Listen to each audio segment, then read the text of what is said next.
No time to waste, gotta hurry forward very quickly to survive at this early stage of the level. Hello there everyone, and welcome back to Monster Boy 3 Wonderlair. We are on the 4th stage of this frankly very tedious game. It takes place in what is called an abandoned village. That's the level name according to the manual. It is a little bit of a step up from the stages so far, but not really like in a way that feels fair. It's just a lot of, I don't know how to explain it.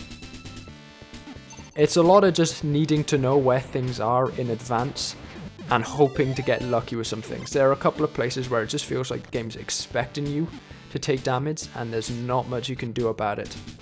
Especially if this is your first time on the stage. Gotta spam there to kill the elephant before they can fire out the projectile. The elephants are particularly annoying because of the whole projectile trip thing that happens in this game. If you get hit by a projectile, you kinda bounce forward for a while.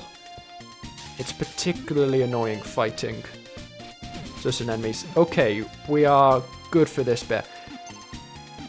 The way that this section works is you got like a set of 4 snails there, and if you don't have the right sub-weapon when you get to that jump, then there's no way to avoid taking damage. You can't jump over them, so you just have to have the right sub-weapon at that point that you can hit them from the other side of the jump and do it that way. That's the only way that you're getting through that without taking damage.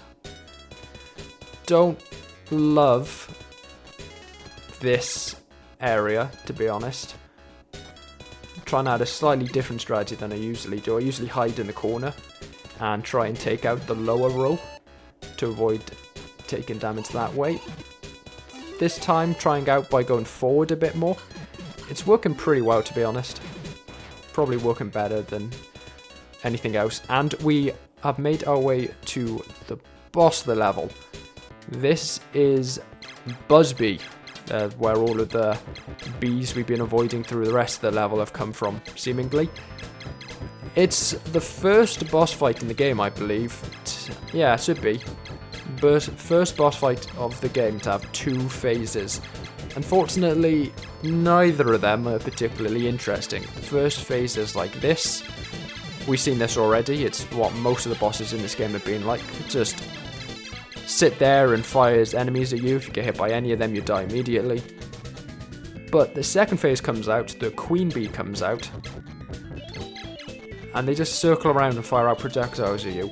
This is at least more interesting. It's more unique than anything we fought so far, but it is so tediously dull, circling around, slowly whittling away at their health. There are some strategies to do a little more damage to them, or a bit more quickly, but they're not really worth it. They're very risky, so it's better to just circle around and take ages to whittle them down. We should see, if it takes as long as it usually does, that after a certain point even the game gets bored and just speeds us up. This is the first boss I've seen do that. Because it takes that long. It's really dull. Yeah, see? After a while, even the game gets bored and just goes, right, hurry along, please. Just get this over with. And we actually came out of that pretty well. We've ended up leaving it, having crossed the 100,000 point threshold with more lives than we began. So, that's it for today's video. I hope you enjoyed. Thank you for watching. But for now, adios and ciao.